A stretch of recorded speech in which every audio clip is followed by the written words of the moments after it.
Listo. Abba Yahweh, te damos gracias en este día, Señor. Te damos gracias, Padre, por permitirnos vivir un día más. Bendice la vida de Teo, la mía, Padre, y de las personas que están por conectarse.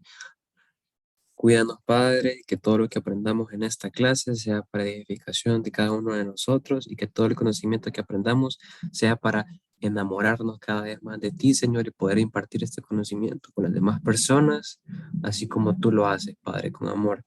En el nombre de Yeshua HaMashiach. Amén. Bien, voy a prender mi cámara. A ver. Listo, ¿me logras ver ahí?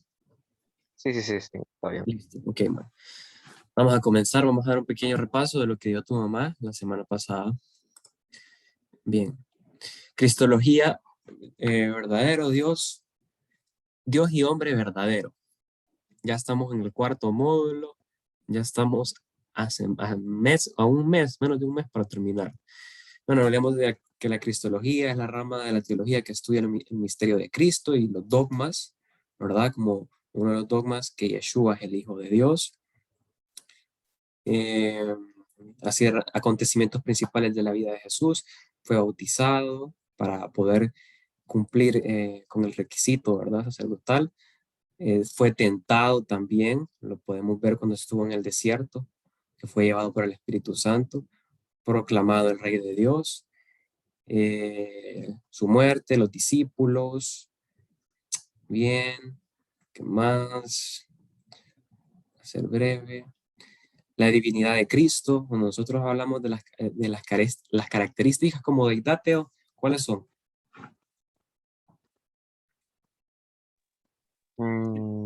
Hacen a Dios ser Dios, que siempre repetimos.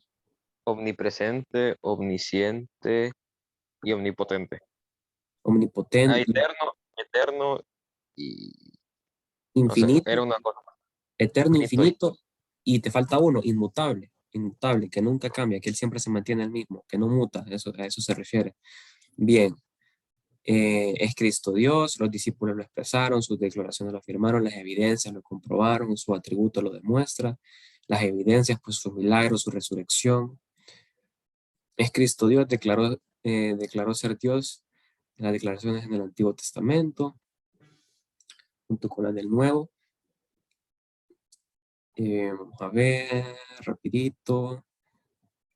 Ok, estoy ya. Sus evidencias milagrosas, como he dicho, su vida milagrosa, y sobre todo que a pesar de que él se hizo hombre, él nunca conoció pecado. Él fue 100% hombre y 100% Dios.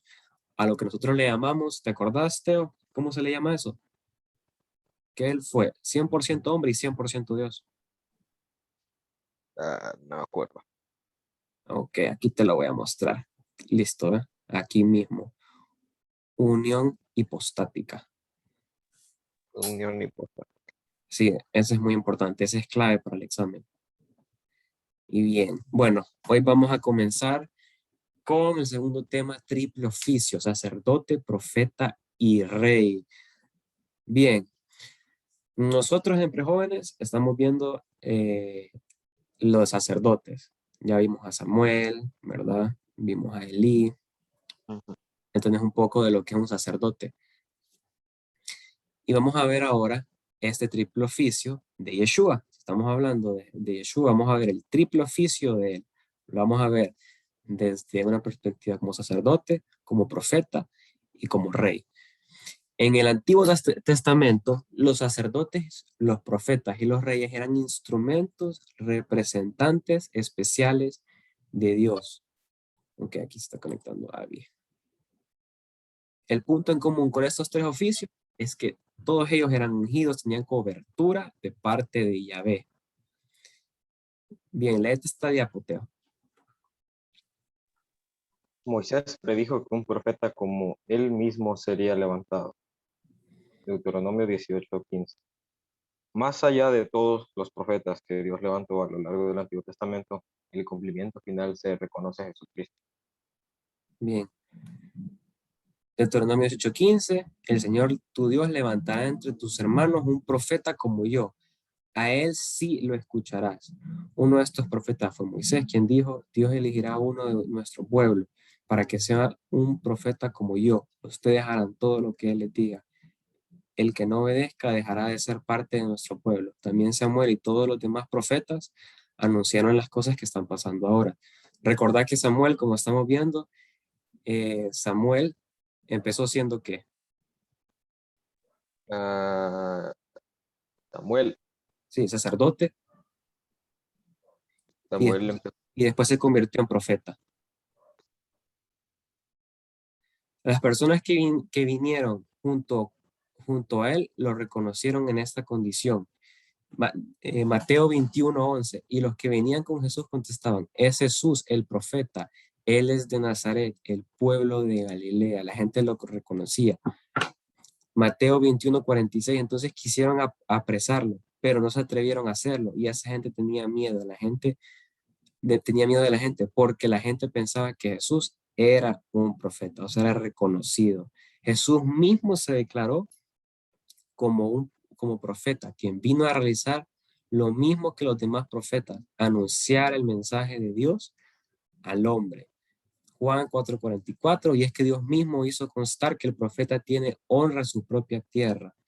Juan 17:8, porque les he dado el mensaje que me diste y ellos lo han aceptado. Saben que tú me enviaste y lo han creído.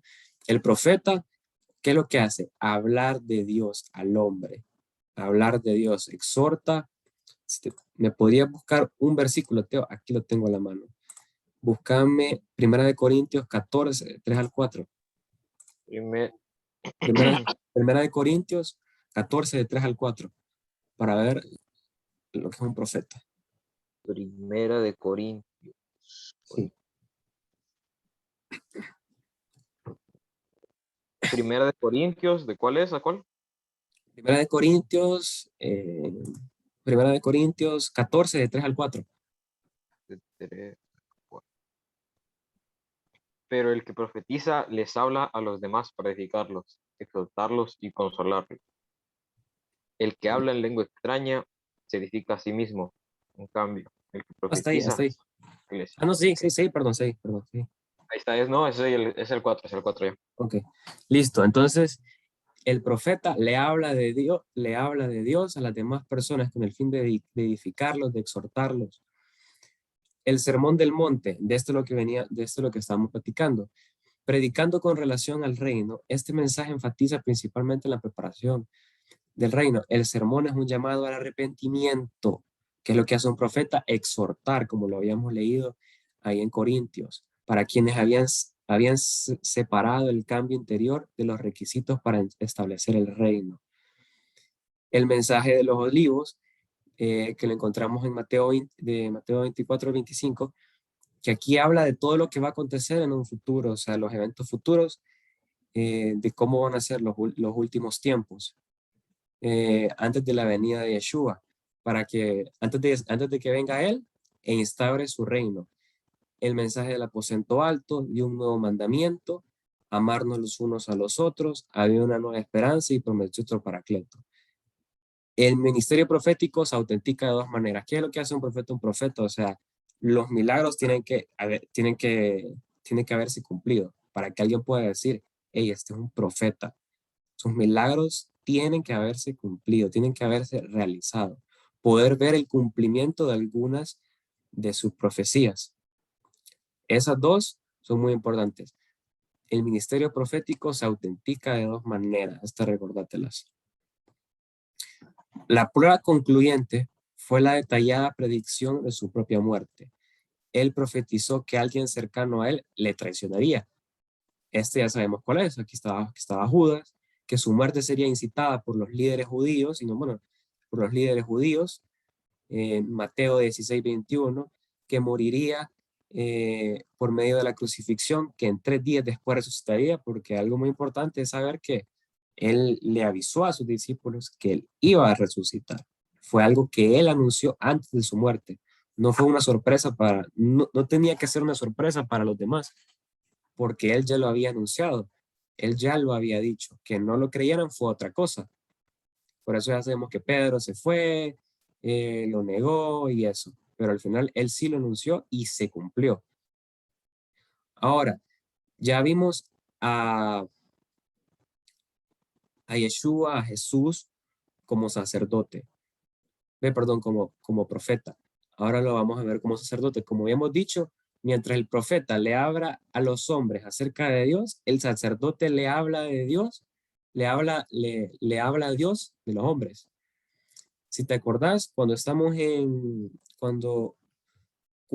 se quiere cambiar de juez a rey, Samuel va a hablar con Dios y le dice, la gente pide un rey, la gente quiere esto, la gente quiere lo otro. Le va a hablar a Dios de lo que la gente está diciendo.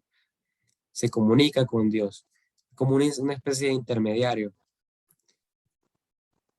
El hecho de pertenecer a la tribu de Judá descalificaba a Jesús para ser sacerdote arónico. Por lo tanto, Dios determinó que el sacerdocio de Cristo proveniese de la orden de Melquisedec.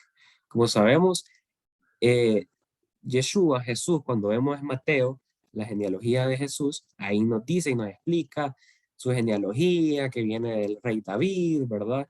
Y etcétera, etcétera, y ahí le explica más detallado. Entonces, para poder ser, aquí dice, para pertenecer a la tribu, o sea, él era de la tribu de Judá, pero para poder ser sacerdote, tenía que pertenecer a la tribu de Leví.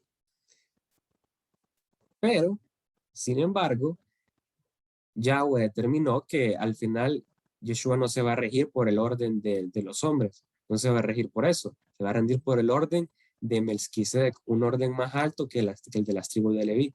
Estaba antes de Abraham. Los rasgos del sacerdocio de Melquisedec incluyen, léete la diapositiva. Los rasgos del sacerdocio de Melquisedec incluyen: A. Era un sacerdocio real. Melquisedec era tanto un rey como profeta, lo que no se conocía entre los sacerdotes arónicos, pero fue profetizada para Cristo por el profeta Zacarías. Zacarías 6:13. Así es, él construirá el templo del Señor, entonces recibirá el honor real y desde su trono gobernará como rey. También desde su trono servirá como sacerdote y habrá armonía perfecta entre sus dos oficios. B. No se relacionaba con la ascendencia, sin padre, sin madre. Los sacerdotes arónicos dependían de su ascendencia para poder ejercer. No fue el caso de Melquisedec, ni tampoco el de Jesús. Hebreos 7, del 1 al 3. Y C. No se especifica su tiempo. Ok, búscate Hebreos 7 del 1 al 3, y como dice aquí, Melquisedec, al igual que Yeshua, era profeta y sacerdote. Él no se regía por ninguna tribu, no tenía que cumplir ese requisito, puesto que él estaba antes de que existiesen esas tribus. Y también como Hebreos, dice Hebreos capítulo 7 del 1 al 3. vamos a encontrar Hebreo.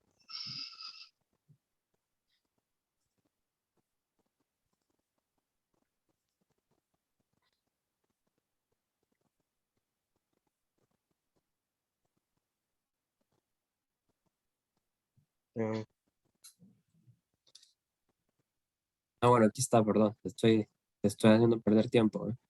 Es Estaba, superior al orden arónico. Abraham, del cual vino este orden, reconoció la superioridad de Melquisedec. Léetelo Lord, 7 del 1 al 3. ok, sí, bueno, este Melquisedec fue rey de la ciudad de Salem y también sacerdote del Dios Altísimo. Cuando Abraham regresaba triunfante de una gran batalla contra los reyes, Melquisedec salió a su encuentro y lo bendijo. Después, Abraham tomó la 10ª parte de todo lo que había capturado en la batalla y se la dio a Melquisedec. El nombre Melquisedec significa rey de justicia y rey de Salem significa rey de paz. No hay registro de su padre, ni de su madre, ni de ninguno de sus antepasados. No hay principio ni fin de su vida. Ok, entonces Melquisedec es un antitipo ¿de quién? De Yeshua, se parece, no tiene no tiene una genealogía, no proviene de nadie, no proviene de nadie, por lo menos la Biblia no habla, no hay ningún registro, como dice ahí, No hay ningún registro de quién es su papá, de quién es su mamá. Por lo tanto, perfectamente podría ser sacerdote. No tenía ningún registro y estaba antes de que existieran las tribus. A semejanza del Hijo de Dios, sigo siendo sacerdote para siempre. Cristo como rey. Muy bien. Ya habíamos hablado que Cristo viene. ¿Por qué tribu Cristo puede ser rey? Habíamos hablado. Rey, Sí, ¿por qué tribu? ah, tribún, rey o rey sacerdote, Judá, creo, Judá era rey. Judá, Judá. Judá, entonces. De la tribu de Judá, de la tribu de David.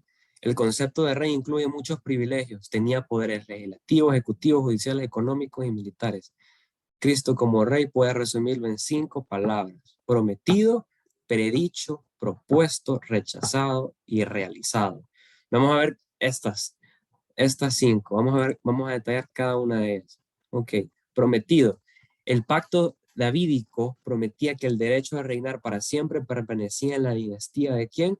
Del rey David. En cuanto a ti, Salomón, si te comportas bien y me obedeces en todo, Israel siempre tendrá como rey un descendiente tuyo. Así también se lo prometió a tu padre David: compórtate como él lo hizo. Cuando el rey Saúl falla, pues ya hay un nuevo linaje, empieza a ser el linaje del rey David, el que va a tener un reino para siempre. Predicho, ok, esta parte quedó clara, un reino prometido, ¿verdad? Un reino prometido. Ahora, predicho, el profeta Isaías profetizó que un niño establecería y reinaría sobre el trono de David. Isaías 9:7, él se sentará en el trono de David y reinará sobre todo el mundo y por siempre habrá paz. Su reino será invencible y para siempre reinará la justicia y el derecho. Esto lo hará el Dios Todopoderoso por el gran amor que nos tiene. Que algo que ya se había anunciado, algo predicho. Ahora, propuesto a través de su ministerio terrenal, el reinado davídico de Jesús fue propuesto a Israel. Letra de Estateo, la de Juan. Juan 12, 13 al 15. Cortaron ramas de palmera y salieron a encontrarlo, gritando: Sálvanos, Dios nuestro. Bendito el que viene de parte de Dios. Bendito sea el Rey de Israel. Jesús, por su parte, se montó en un burrito que encontró en el camino. Así cumplió con lo que anunciaba la Biblia. No tengan miedo, habitantes de Israel, de Jerusalén. Ya viene su rey. Viene montada en un burrito.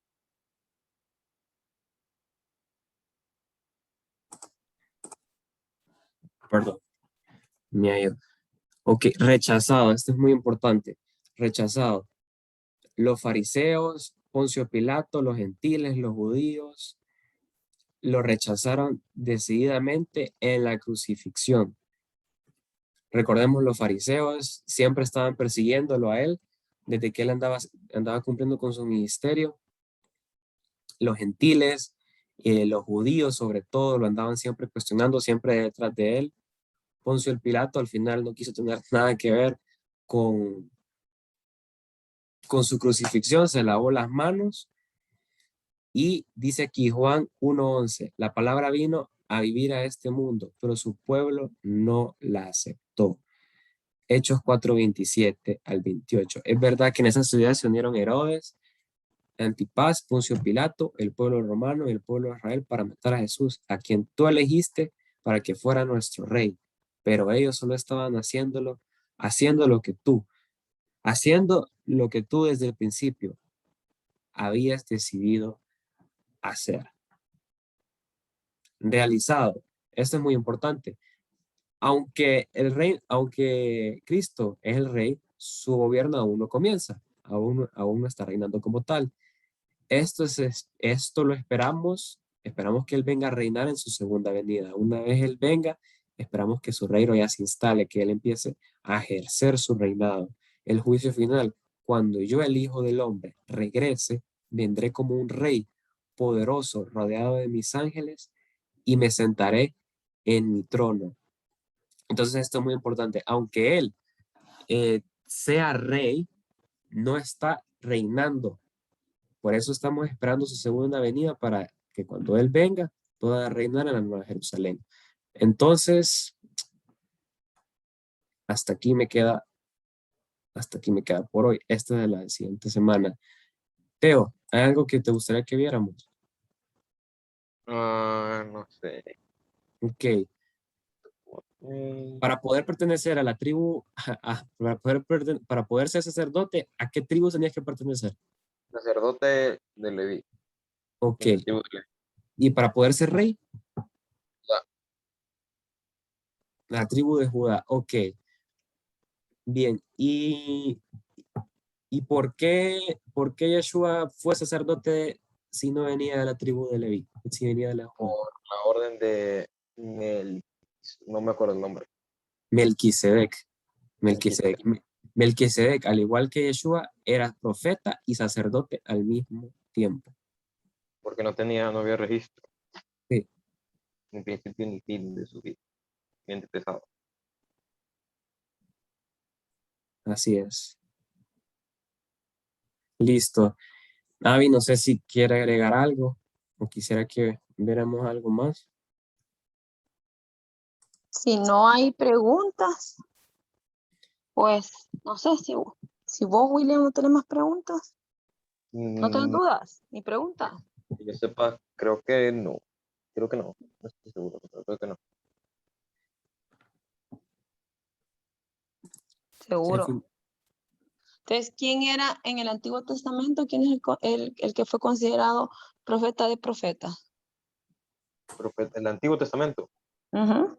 Moisés, Moisés. ¿Quién es el que es considerado como rey en el Antiguo Testamento? El rey Wow, David, David. ¿Y el sacerdote? en el Antiguo Testamento, Ujú. Samuel, Samuel. Samuel sí, era profeta. sacerdote, Ujú. Bueno, ah, está Aarón, es Aarón, uno. Y Aarón, después el que mencionan en Zacarías, mm, ¿cómo se no, llamaba? mm, no sé, Zorobabel. Bueno, entonces, aún reuniendo los top de los tops en cada uno, ninguno se asemeja, ¿verdad? ¿A quién va a ser Yeshua, que lo viene a cumplir todo cuando? En el reinado milenial. Bueno, ya cuando, con su segunda venida, ¿verdad? No sé, no sé si tocaron lo de Melquisedec, que es un antitipo, como otros más en el Antiguo Testamento, sacerdote, rey. No, pues no hay mayor cosa. Entonces cierre, Diego. va, pues voy a cerrar. Ay, Yahweh, gracias por este día, Señor. Gracias por permitirnos estar aquí. Te damos gracias, Padre, porque a pesar de todas las dificultades, eh, nos permites tener esta plataforma, Señor, de Zoom. Gracias, Señor, porque a través de la pandemia nos has bendecido y has permitido que muchas personas se puedan unir a teología, papá. Y sabemos que el siguiente año, ya sea por presencial o por Zoom, tú vas a seguir trayendo más personas al ministerio para que puedan aprender más de ti. Permítenos impartir cada clase con amor y con dedicación y esmero para que muchas personas puedan aprender de ti, Señor. Te damos gracias por la vida de Ávila, de Teo, la mía y las demás personas que no pudieron conectarse en esta noche, Padre. Bendecimos esta semana. Gracias, Señor, en el nombre de Yeshua HaMashiach. Amén. amén. Listo, pues. Bendiciones. Bendiciones, bendiciones. Bye, bye. Bye bye.